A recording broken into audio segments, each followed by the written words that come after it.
감사합니다. 지난주부터 예언서와 선지서, 예언서가 곧 선지서니까요. 선지서에 대해서 우리가 살펴봤죠. 선지서는 크게 뭐와 뭐로 나눈다? 대선지서, 소선지서로 나눈다. 네. 이렇게 대와 소로 나눈 이유가 뭐였죠? 분량 때문이었다 라고 말씀드렸습니다. 대선지서는 5권, 소선지서는 12권이었습니다. 5, 12, 5, 12. 그래서 지난주에 선지서 중에 가장 앞에 있는 이사야서를 보았습니다. 이사야라는 이름의 뜻은 여호와는 구원이시다라는 것. 이것은 이사야서 전체 내용이기도 하고 선지서, 대선지서, 소선지서의 전체 내용이기도 하다라고 말씀드렸습니다. 그리고 이사야서는 재미있는 게 작은 뭐다? 성경이다라는 말씀을 드렸습니다. 왜냐하면 성경이 총 66권으로 되어 있듯이 이사야서도 66장으로 되어 있다. 이제는 이사야서가 몇 장인지 안 까먹으시겠죠. 그리고 또 재미있는 거는 이사야서는 66장으로 되어 있지만 또 신약과 구약이 나눈 것처럼 1장부터 39장의 내용과 40장부터 마지막까지 이후의 내용이 다르다라는 거. 그것도 그 내용도 비슷합니다. 1장부터 나오는 내용은 남유다와 북이스라엘이 멸망하기 전에 그들에게 너희가 죄를 지었고 회개하지 않으면 하나님 심판이 있을 것이다 라는 내용이었고, 후반 40장 이후의 내용은 이미 배경이 포로 상태로 바뀌어서 포로에 있는 그들에게 남유다 백성들을 위로하고 구원하고 소망을 주는 그런 내용이 담겨 있다. 오늘은 이어서 이사야 다음에 예레미야서입니다. 예레미야서. 지난주에 말씀드렸는데요. 선지서, 예언서의 책 제목들 다 뭡니까?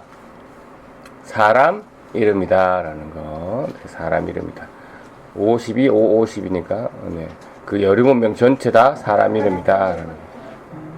그래서 예레미야서는 예레미야 선지자의 사역과 메시지를 기록한 책이겠죠. 그래서 예레미야는 남유다 왕국의 마지막 때 활동하던 그런 사람입니다. 그래서 남유다 왕국의 마지막 때라고 하면 남유다가 마지막 때니까 곧 망하겠네. 그럼 BC 586에 망했으니까 남유다를 망하게 한 게 바벨론이니까 정도는 생각하시면 참 도움이 되겠죠. 그래서 남유다의 마지막이면 이 예레미야가 남유다를 향해 뭐라고 선포했을 겁니까? 망한다고. 네, 너네 망한다라는 얘기를 하겠죠. 너희 죄로 인해서 너희가 하나님 앞에 범죄함으로 인해서 곧 망할 것이다 라는 얘기를 하죠. 그렇지만 이제 끝에는 또 회복, 새 언약에 대한 이야기를 하고 있습니다. 어떻게 보면 내용이 이사야서랑 구조는 똑같습니다. 내용은 좀 다를지 모르는데 구조는 다 똑같습니다.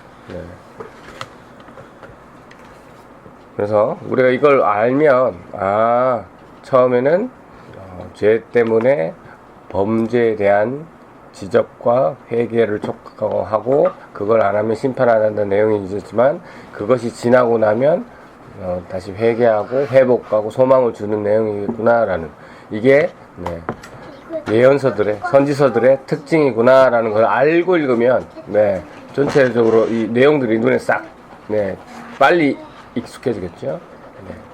자, 아까도 얘기했는데 남유다의 마지막 시기라고 한다면 지금 남유다를 위협하고 있는 그 나라는 어떤 나라일까요? 남유다를 위협하고 있는, 남유다가 마지막 때다라고 하면 남유다를 위협하고 있는 나라, 남유다를 망하게 했던 나라 바벨론이죠. 바벨론. 예레미야는 외칩니다. 바벨론이 우리를 칠 것이다. 너희들은 그냥 항복해라. 그 이유는 너희의 죄 때문이다 라고 이런 얘기를 하는데요. 자, 한번 생각해 보겠습니다. 예레미야가 하는 행동들을 들은 이 유다 사람들, 남유다 사람들의 행동은 어떻을까요? 반응이 어떨까요? 그 말을 전하는 예레미야의 마음은 어땠을까요? 그런 말을 시키는 하나님에 대한 예레미야의 마음은 또 어땠을까요? 좋지 않았습니다. 예를 들면 이런 거잖아요. 우리나라 예를 들면 어떤 사람이 나타나서 너희들 범죄가 많아서 하나님 앞에 죄를 많이 지어서 일본이 너희를 칠 건데 너희는 그냥 항복해라 라고 누가 얘기를 한다면, 네, 그 얘기를 듣는 우리의 입장은 뭡니까? 아이고, 우리가 하나님 앞에 범죄했으니 회개하자 이렇게 됩니까? 아니죠. 저는 뭔데 뭐 저런 매국노가 다 있네. 일본이 우리를 친다는데 항복하라고? 그럴 수가 있나? 에이, 뭐 재수없는 소리 하고 있네. 뭐 아니면 잡아 죽이자 뭐 이런 식의 생각을 하지 않을까요? 예레미야가 그렇습니다. 본인 그 하나님의 말씀을 받았지만 그걸 전하는 본인도 싫어했고, 네. 이 얘기를 내가, 그리고 그 얘기를 들었던, 네, 백성들도 그 얘기를 싫었습니다. 그러나 그럴 수밖에 없음을 깨닫고 이 앞으로 망할, 네, 그걸 직접 보고 있으니까 망하고 있는 그 모습을 예레미야가 보고 눈물을 그렇게 많이 흘렸다고. 그래서 네, 이 예레미야의 별명이 눈물의 선지자라는 별명도 있습니다. 네.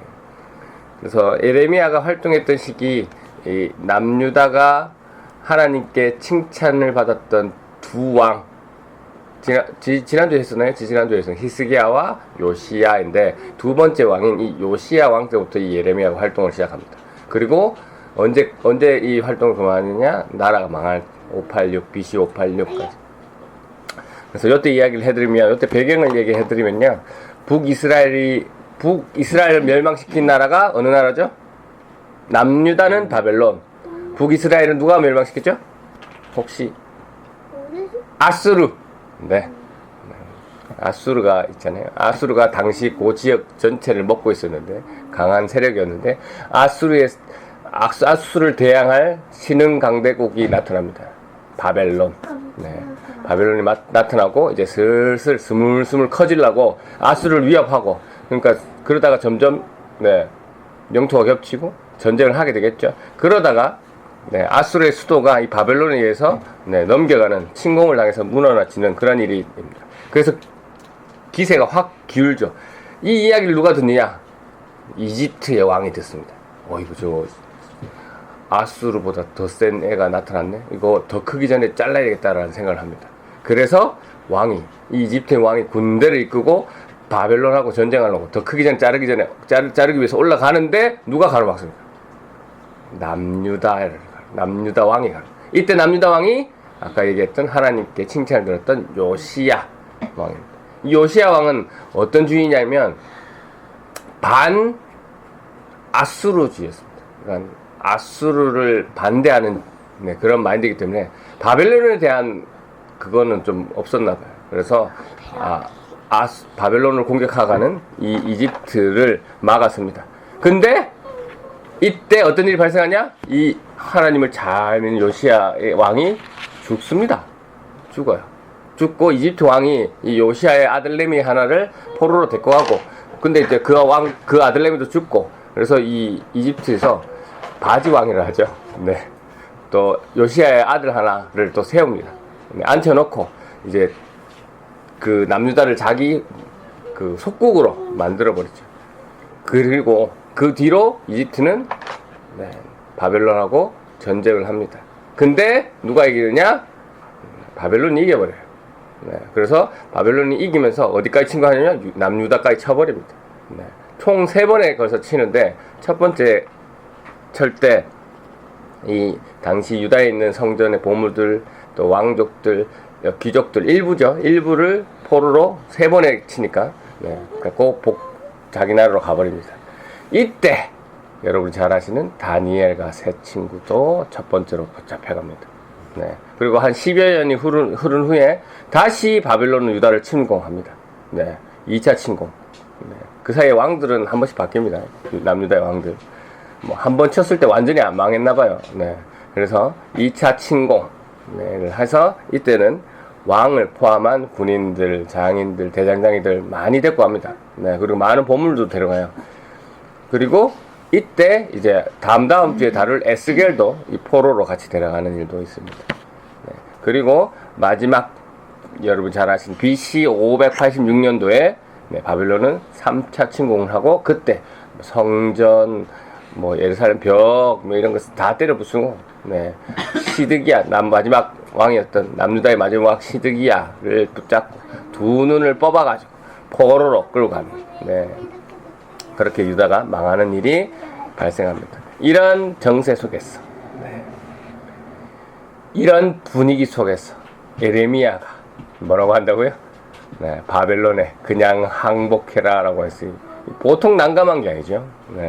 그래도 하나님의 명령이기 때문에 외쳐.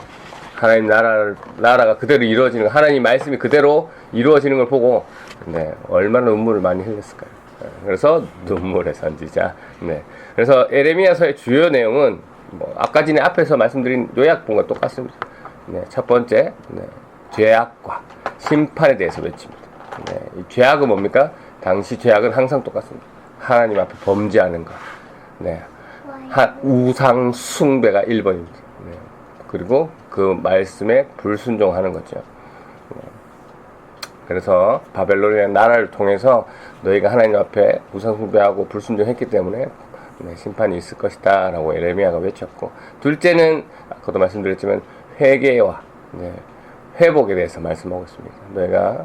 너희 백성들이 회개를 하라. 그러면 하나님께서 받아줄 것이다.